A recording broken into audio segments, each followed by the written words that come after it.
नमस्कार दोस्तों, point teaching channel में आपका स्वागत है। जैसा कि आप जानते हैं कि रेलवे की ग्रुप डी की भर्ती का इस समय डीबी और मेडिकल चल रहा है। तो हम पिछले वीडियो में आप लोगों को डीबी के डिटेल के बारे में बताया था कि कैसे डीबी हो रहे हैं, कौन कौन से डॉक्यूमेंट चेक किए जा रहे हैं, क्या ज़रूरी है डॉक्यूमेंट, क्या नहीं ज़रूरी है। उसी क्रम में आज मैं मेडिकल का डिटेल रिव्यू लाया हूँ, और रिव्यू किसी से पूछ कर नहीं, ये खुद मेरा मेडिकल हुआ है तो उसी के बेस पर लाया हूँ। तो विशेषकर ये उन बच्चों के लिए है जिनका मेडिकल आरआरएफ डब्ल्यूआर का हो रहा है। ठीक, तो सबसे पहले आपको मैं बता दूं कि मेडिकल में सबसे पहले जिस दिन डीबी होगा उसके अगले दिन मेडिकल हो रहा है। मेडिकल सेंटर पे आपको 8 बजे पहुंचना है। कितने बजे?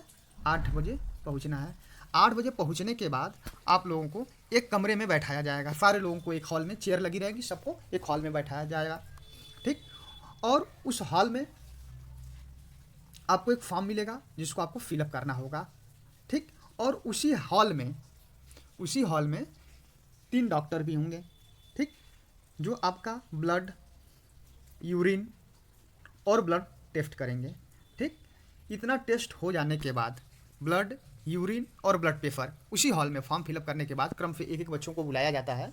ठीक, और एक एक बच्चों को बुलाने के बाद सबका क्रम से ये काम होता है। 3 टेबल लगे होते हैं, एक ही टेबल पे ये सारे काम हो जाते हैं। ब्लड टेस्ट, यूरिन टेस्ट और आपका ब्लड प्रेशर। ठीक, उसके बाद दूसरी टेबल पे जाएंगे तो आपका पूरा एड्रेस नोट करवाया जाता है।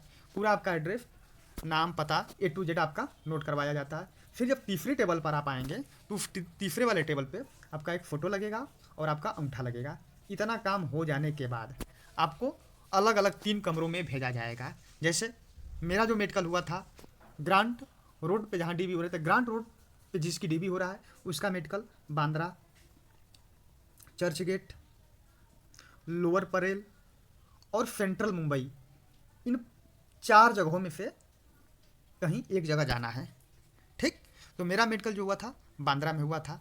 तो यूरिन टेस्ट, ब्लड टेस्ट और ब्लड प्रेशर, इतनी चीज़ों का जांच हो जाने के बाद, ठीक, और पूरा एड्रेस नोट हो जाने के बाद, अंगूठा और थंब इम्प्रेशन लगा देने के बाद अलग अलग 3 कमरों में भेजा जाता है, जिसमें कमरा नंबर 12, कमरा नंबर 8 और कमरा नंबर 3। कमरा नंबर 12 में आपका एक्सरा होता है। एक्सरा आपके केवल चेस्ट का होता है। वहाँ पे जैसे जैसे यहाँ से लड़के निकलेंगे पहले कमरे से, जहाँ पे ब्लड टेस्ट, यूरिन टेस्ट और ब्लड प्रेशर, वहाँ से निकलने के बाद आपको कमरा नंबर 12 में जाना है। वहाँ पे जाके लाइन लगाना है। ठीक, तो वहाँ पे आपका तुरंत वहाँ पे भी एक फॉर्म दिया जाएगा जिसको फिलअप करना होगा। ठीक, फिलअप करने के बाद आपका एक्सरा होगा।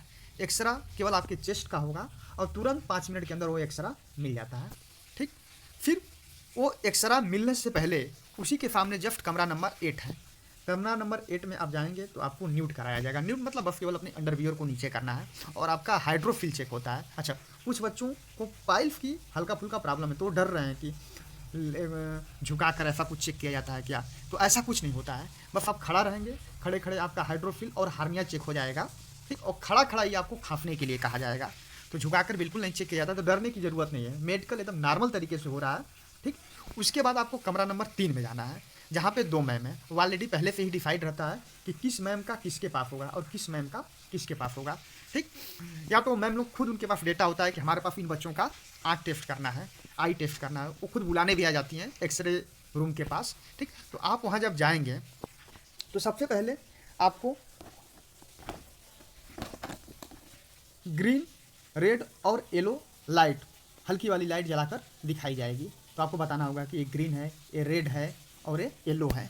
ठीक, उसके बाद आपको सी दिखाया जाएगा। पूछा जाएगा सी का मुंह अप खुला है कि डाउन खुला है कि लेफ्ट खुला है कि राइट खुला है। अच्छा, कुछ लोग ध्यान देंगे, जो ग्रीन वाली लाइट है वो ब्लू जैसे दिख रही है। ठीक है, तो आपको अन्य लाइट के बारे में बताना ही नहीं है, केवल रेड, ग्रीन और येलो। जैसे मैं ग्रीन वालों को ब्लू बोल दिया था तो मैम ने मुझे थोड़ा सा डांटा। ठीक, उसके बाद सी वाला मेरा सारा सही हो गया। उसके बाद आपको उसी कमरे में अंधेरा करके एक साथ 5 लाइट जलाई जाती है।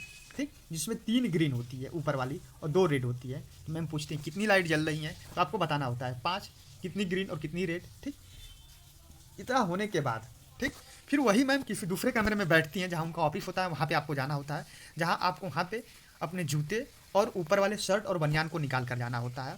ठीक, जहाँ मैम आपसे पूछेंगी कभी चोट तो नहीं लगा है। ठीक, आगे पीछे घुमा के देखेंगी, आपके कट मार्क्स को चेक करेंगी और पूछेंगी कभी बचपन में चोट लगी थी कभी गिरे थे, कभी कोई और दिक्कत, तो सारी चीज़ों के लिए लगभग नो बोलना है। लेकिन जो रियल हुआ है हल्का फुल्का उसको यस भी बोल सकते हैं। जैसे मेरा कट मार्क्स था, कट मार्क्स ऑन फोरहेड और cut marks on left leg, तो मैं सारी चीज़ों के लिए नो नो बोलता गया।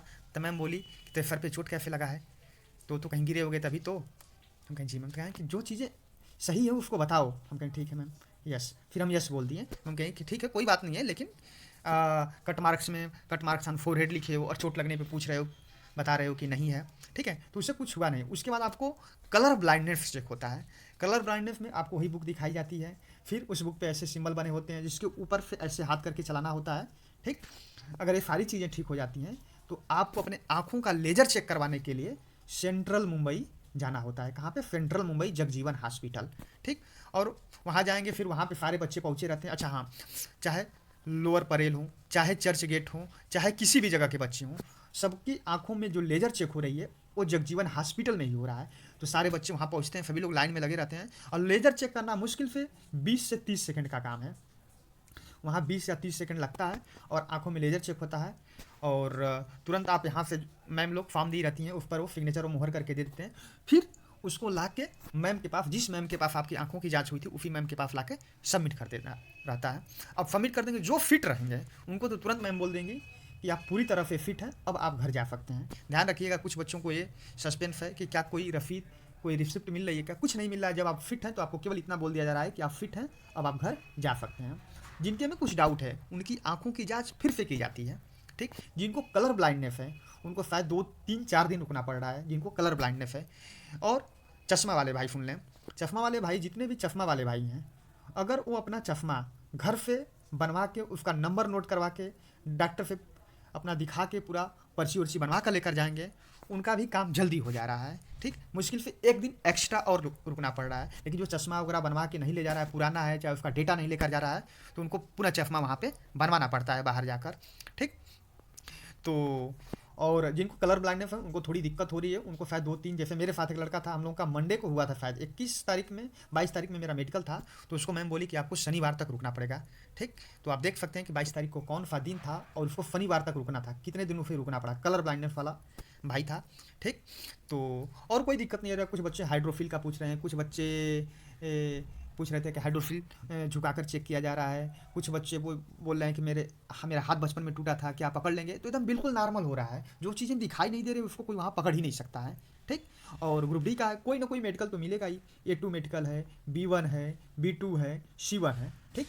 तो ज़्यादातर बच्चे इसमें A2 B1 मेडिकल मिल ही जा रहा है, ठीक। जिनको कलर ब्लाइंडनेस है, जिनकी आंखों में कोई प्रॉब्लम है, उन्हीं को दिक्कत हो रहा है, बाकी किसी को कोई दिक्कत नहीं हो रहा है। तो आशा करते हैं कि आप समझ गए होंगे कि अपना मेडिकल कैसे हो रहा है, ठीक। और ये सारा डेटा है विशेषकर उन बच्चों के लिए जिनका RRC WR वो भी ग्रांट रोड पे मेडिकल चल रहा है, ठीक। बाकी मेडिकल हर जगह एक जैसा ही हो रहा है, ठीक। कहीं लास्ट टाइम कोई बता रहा है कि लास्ट टाइम जब आपका मेडिकल हो जा रहा था आपको रसीद भी दी जा रही है। मुझे नहीं लग रहा है कहीं पे रसीद दी जा रही होगी, ठीक। फिलहाल मुंबई में ग्रांट रोड, सेंट्रल मुंबई में WR वेस्टर्न मुंबई के ग्रांट रोड वाले जो मेडिकल करा रहा है, चाहे वेस्टर्न, चाहे बांद्रा में करा रहा हो, चाहे परेल में करा रहा हो, चाहे चर्च गेट में, कहीं किसी को कोई रसीद नहीं मिल रही है, ठीक। तो उसकी टेंशन न लें, अगर आप फिट हैं तो फिट हैं। अच्छा, कुछ लड़के डाउट, मैम अगर बोल भी दे रही हैं कि आप फिट हैं, पूरी तरह से जा सकते हैं, फिर भी लड़के डाउट में जाकर वापस पूछते हैं, तो मैम लोग कभी कभी गुस्सा कर जाती हैं, तो वापस पूछने की ज़रूरत नहीं है, ठीक। अच्छा हाँ, आपके कानों की भी जाँच हो रही है, लेकिन वो किसी मशीन से नहीं हो रही है।